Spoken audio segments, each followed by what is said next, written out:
Don't get me wrong, I am loving this Bloodline storyline, but this Jay forgiving Jimmy part, it all feels a little rushed to me, and I'm going to get into that. Welcome to Allison Analysis. I'm Ben Allison, and I've analysed last night's episode of Friday Night SmackDown, and here are my 5 key findings. Before we get started, if you could like and subscribe, that would be massively appreciated. Here at Wrestling Republic, we create between 7 to 10 free videos per week here on YouTube. And in addition to that, we also do a live daily 40-minute live stream at 8 PM UK, 3 PM Eastern, and 12 PM Pacific. So we'd really appreciate it if you could subscribe. Thank you. In at number 5, are we about to see 2015 Kevin Owens once again? Triple H said on SmackDown that he was trying to protect Randy Orton from Kevin Owens, and while saying to Randy Orton that you're trying to protect him from anybody is a little bit of a bizarre move, this made Kevin Owens sound and look more dangerous than he has done in years. It reminded me of 2015 when we had that version of Kevin Owens who would just betray anybody, he would take out anybody, he would fight anybody. He was a heel, but he was not a cowardly heel. He was a heel who would get in anybody's face and punch them. And Triple H is right. We haven't seen that hunger in Kevin Owens for years now. He's almost gotten comfortable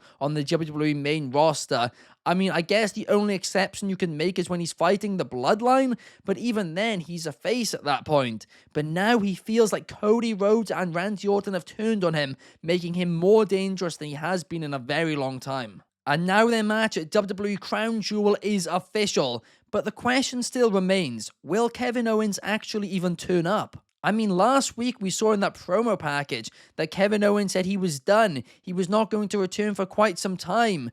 So will Triple H making this match official be enough to change that for Kevin Owens? Or will Triple H have to pay Kevin Owens a visit next week on SmackDown to try and persuade him to return? I think that could be quite a fun segment. In at number 4, the Cody Rhodes and Gunther face-to-face was fascinating. On the surface, Gunther versus Cody is a simple heel versus face champion feud, which is a good thing. It makes sense and it's easy to understand. But when you dive a bit deeper into it, it's not as black and white as that. There's 2 different psychologies here, and last night's promo really explained that and showed that well. Cody wants to be the company man, the champion who takes the company to new heights, meaning he'll go to tons of media appearances, he'll get little sleep so he can sign more kids' autographs and all of that. Meanwhile, Gunther is a lot more traditional. All he cares about is being the best. He sees media or anything like that as a distraction, and anything which is a distraction, he doesn't want. He simply wants to focus on being the best. And when broken down like that, it's understandable from both men's perspectives.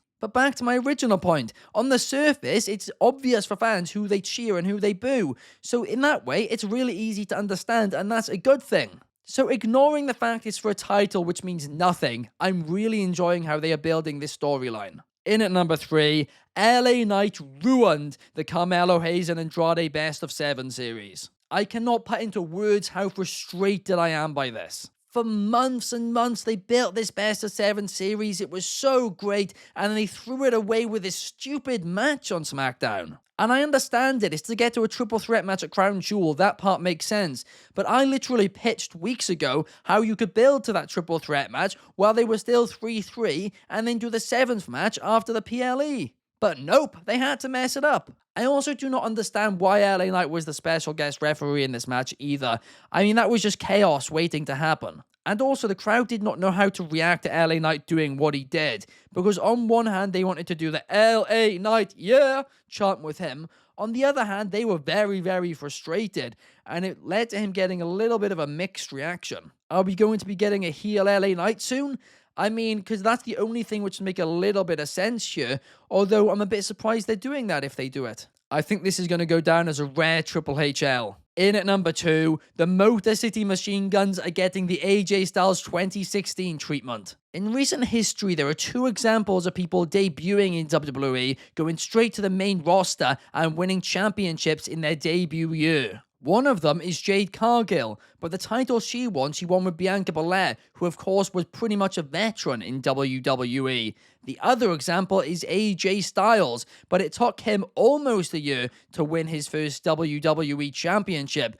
Motor City Machine Guns did it in 2 weeks. What happened last night was literally unheard of. I mean, they debuted last week. A week later, they defeat DIY and then defeat the tag team champions to become tag team champions in the same night. And I love it. While I do think WWE are going to need to tell their audience a little bit more about the Motor City Machine Guns and explain who they are outside of their great in-ring skills, the fact that they have treated them with this much respect to post them like this is something which makes me really happy. They literally have inspired every tag team in wrestling today one way or another, whether they understand it or not. And they changed tag team wrestling in so many ways. But because of their ages, I don't really think over the last few years that anybody thought there was a chance they could go to WWE. But whether they are here for a short time or a long time, the fact that they are being treated with this much respect and being booked like veterans, it makes me really, really happy. And also it means they're undoubtedly going to get into the Hall of Fame as well, which is awesome.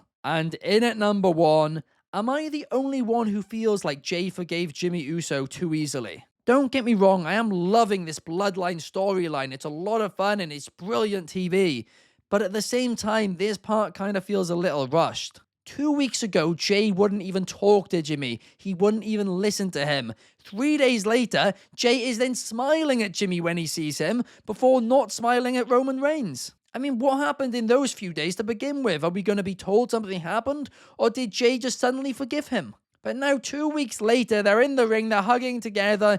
Jey Uso is siding with the old bloodline once again, the OG bloodline. And sure, it's a brilliant moment, it truly is. But it feels rushed. In some ways, shouldn't Jay kind of be blaming Jimmy and Roman for him losing his Intercontinental Championship?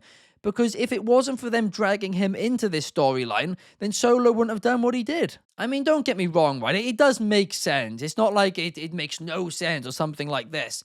But it does just feel really rushed. And the annoying part is this Bloodline storyline over the 3-4 years it's gone on for, it's never felt rushed. They've always taken their time with it until now. And this should feel like such a huge moment in the storyline, and it does feel like that. But the fact that they just rushed it to this point, it's a little frustrating for me personally. But do you guys disagree? If so, let me know in the comments down below. But that's the end of Allison Analysis for today. If you did enjoy, please like and comment, and I will be back on Tuesday to talk a little bit of Monday Night Raw. Thank you for watching. I'll see you in the next one. Peace!